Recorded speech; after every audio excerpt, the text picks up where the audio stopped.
Election అప్డేట్స్ను అందరికంటే ముందుగానే తెలుసుకోవాలంటే ఈరోజే ఆర్టీవీ లైవ్ యాప్ని మీ మొబైల్లో డౌన్లోడ్ చేసుకోండి. తెలుగు రాష్ట్రాలకి వాతావరణ శాఖ గుడ్ న్యూస్ చెప్పింది. ఋతుపవనాలు ముందుగానే అండమాన్ నికోబార్ తాకనున్నట్లు ఇప్పటికే ప్రకటించింది. ఎప్పుడు ఇవి తాకనున్నాయి అండ్ కేరళకి ఎప్పుడు ప్రవేశించనున్నాయి, దీని గురించి మనతో మాట్లాడడానికి ఐఎండీ డైరెక్టర్ నాగరత్న ఉన్నారు, వారితో మాట్లాడదాం. మేడం చెప్పండి, ఈ ఋతుపవనాలు అనేవి ఎప్పుడు రానున్నాయి? ఈ సంవత్సరం కాస్త లేటుగా ప్రవేశించాయి, కానీ ఈ సంవత్సరం ముందుగానే చెప్పారు. ఎప్పుడు వస్తున్నాయి? ప్రస్తుతం వాతావరణ పరిస్థితుల ప్రకారంగా చూసుకుంటే ఈ ఫీచర్స్ ఏవైతే ఉన్నాయో అండమాన్ సముద్ర ప్రాంతాల్లోని దరిదాపు మే 3rd వీక్ 19-20 ఆ తారీఖుల్లోని చేరే అవకాశాలు ఎక్కువగా కనిపిస్తున్నాయి. ఆ తర్వాత ఈ క్రాస్ ఈక్వటోరియల్ ఫ్లో కానీ సౌత్ వెస్టర్లీ విండ్స్ కానీ అవి ఎప్పటికప్పుడు కూడా మానిటర్ చేస్తున్నాము. సో జూన్ 1st-2nd వీక్లోని కేరళ కోస్ట్ కూడా తాకే అవకాశాలు కనిపిస్తున్నాయి. కేరళం తాకాక మన రాష్ట్రం రావడానికి ఎంత టైం పడుతుంది?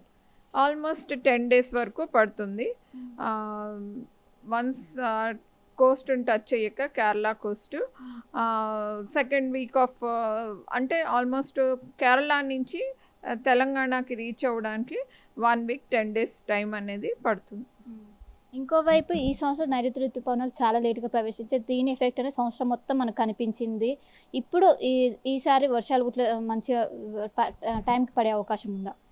యాక్చువల్లీ ఆన్సెట్ ఆఫ్ మాన్సూన్కిను రెయిన్ఫాల్కి రిలేషన్షిప్ అనేది తక్కువగా ఉన్నది. అలా చూసుకుంటే మాన్సూన్ ఆన్సెట్ లేట్ అయినంత మాత్రాన వర్షాలు తగ్గుతాయి అనేది లేదు. కానీ ఏంటి అంటే ఇప్పుడు ప్రస్తుతానికి చూసుకుంటే అప్పటికే ఎల్నినో కండిషన్స్ అవి ప్రవేశిస్తున్నందున ఆ తర్వాత కూడా ఎల్నినో పీక్ కండిషన్స్లో ఉండటం వల్ల అట్లాంటి సిచ్యువేషన్స్ అవి రావటం జరిగింది. వర్షపాతం అది కొన్ని నెలలు తగ్గినప్పటికీ తర్వాత జూలై నెలలోని సెప్టెంబర్ నెలలోని మంచి వర్షాలు కురవటం వల్ల నార్మల్ మాన్సూన్ కూడా చూడటం జరిగింది. ఆ తర్వాత ఎల్నినో యొక్క ఎఫెక్ట్స్ వల్ల వింటర్ సీజన్లోని సమ్మర్ సీజన్లో కూడా టెంపరేచర్స్ అబోవ్ నార్మల్ కండిషన్స్ ఉండటం 4 to 5 degrees సెల్సియస్ సాధారణం కన్నా ఎక్కువగా నమోదవటం జరిగింది. అట్లాగే ఇప్పుడు చూస్తే మార్చ్, ఏప్రిల్, మే నెలలో కూడా హీట్ వేవ్ కండిషన్స్ కొన్ని, అట్లాగే ప్రొలాంగ్డ్ హీట్ వేవ్ కండిషన్స్ మే నెలలో కూడా ఈ ఎల్నినో ఒక ఎఫెక్ట్స్ అవి చూడటం జరిగింది. ఇక ఈ మే, జూన్, జూలై ఒక కండిషన్స్ కానీ ఎన్సో కండిషన్స్ టెలికనెక్షన్స్ అవి చూస్తే కనుక వాటి ప్రకారంగా లానినా అనేది జూలై నెలలో ప్రవేశించే అవకాశాలు కనిపిస్తున్నందున మోడల్స్ ఆధారంగా ఒకవేళ లానినా కానీ ప్రవేశిస్తే కనుక అప్పుడు లానినా ఫేస్ చేయడానికి దాని యొక్క ఎఫెక్ట్స్ రెయిన్ఫాల్ అవి కూడా ఉండే అవకాశాలు ఉన్నందున ఆ ఎఫెక్ట్స్ ఫేస్ చేయడానికి కూడా సిద్ధంగా ఉండాలి. ఇప్పటికే రాష్ట్రానికి వర్ష సూచన ఉందని చెప్పారు. ఈ వర్ష సూచన ఎన్ని రోజుల వరకు ఉంటుంది, ఉన్నదా లేకుంటే ఇప్పుడు వచ్చే 4 రోజులు ఏ విధంగా ఉండబోతుంది? ఈ రోజు నుంచి చూసుకుంటే తేలికపాటి నుంచి మోస్తారు వర్షాలు, ఉరుములు మెరుపులు తూర్పు జిల్లాలైనటువంటి భద్రాద్రి, ఖమ్మం, సూర్యాపేట, నల్లగొండ, యాదాద్రి, జనగాం అట్లాగే దక్షిణ జిల్లాల్లోని ఆ ప్రాంతాల్లోని 1-2 చోట్ల చెదురుమదురుగా ఉండే అవకాశం ఉంది. రేపు కాస్త కొంచెం ఎక్కువగా ఉండే అవకాశాలు కనిపిస్తున్నాయి. తూర్పు జిల్లాల్లోని దక్షిణ జిల్లాల్లోని రంగారెడ్డి, మహబూబ్ నగర్, నాగర్ కర్నూలు ఏరియా, అలాగే నల్లగొండ, సూర్యాపేట, ఖమ్మం, భద్రాద్రి ఈ ప్రాంతాల్లో కొన్ని చోట్ల తేలికపాటి నుంచి మోస్తారు వర్షాలు, అట్లాగే ఉరుములు మెరుపులతో ఇట్లా గాలి తీవ్రత 40 నుంచి 50 కిలోమీటర్లు ప్రతి గంట కూడా ఉండే అవకాశం ఉంది.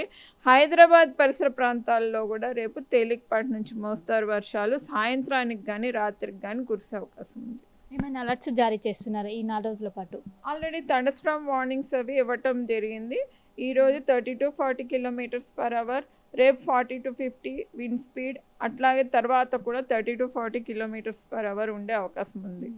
గతంలో ఎప్పుడైతే ఉపరితల ఆవర్తనం ముందు దాదాపు 46 డిగ్రీల మేర ఉష్ణోగ్రతలు నమోదయ్యాయి, చాలా హైయెస్ట్ నమోదయ్యాయి. మళ్ళీ ఇప్పుడు అలాంటి సిచ్యువేషన్ ఉందా? హైయెస్ట్ నమోదయ్యే అవకాశం ఉందా మే నెలలో?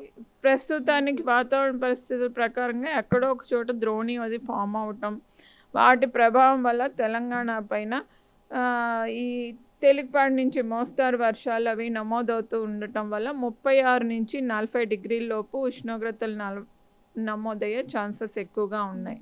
అంటే మే చివరి వరకు ఈ విధంగా ఇంకెక్కువ అయ్యే అవకాశాలు ఉన్నాయా? ప్రస్తుతానికి ఉన్న కండిషన్స్ ప్రకారం చూస్తే మే చివరి వరకు 36 to 40 డిగ్రీస్ మధ్యలోని నమోదయ్యే ఛాన్సెస్ ఎక్కువగా కనిపిస్తున్నాయి.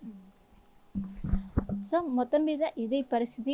4 రోజుల ముందుగానే ఏవైతే ఋతుపవనాలు ఉన్నాయో అవి తాకే అవకాశం ఉంది. ఈ సంవత్సరము కొంచెం లేటుగా ప్రవేశించే దీని ప్రభావంతో మనకు అనేది వాతావరణం చాలా భిన్నంగా కనిపించింది. కానీ ఈ సంవత్సరం సకాలంలో వర్షాలు పడే అవకాశం ఉందని, అండ్ ఇంకోవైపు ఈ రోజు నుంచి 4 రోజుల పాటు మోస్తారు వర్షాలు పడే, ఏదైతే సూర్యాపేట, ఖమ్మం ఈ జిల్లాల్లో ఎక్కువగా వర్షాలు, అదేవిధంగా ఈదురుగాలు గంటకు 40 నుంచి 50 కిలోమీటర్ల వేగంతో వీస్తాయని ఒక వాతావరణ శాఖ అధికారులు అయితే చెప్తున్నారు. కెమెరా పర్సన్ గణేష్తో కలిసి శిల్ప, RTV హైదరాబాద్. మరిన్ని వీడియోస్ కోసం ఛానల్ ని సబ్స్క్రైబ్ చేయండి. లేటెస్ట్ అప్డేట్స్ కోసం వాట్సాప్ ఛానల్ ని ఫాలో చేయండి. అండ్ లింక్ డిస్క్రిప్షన్ లో ఉంది.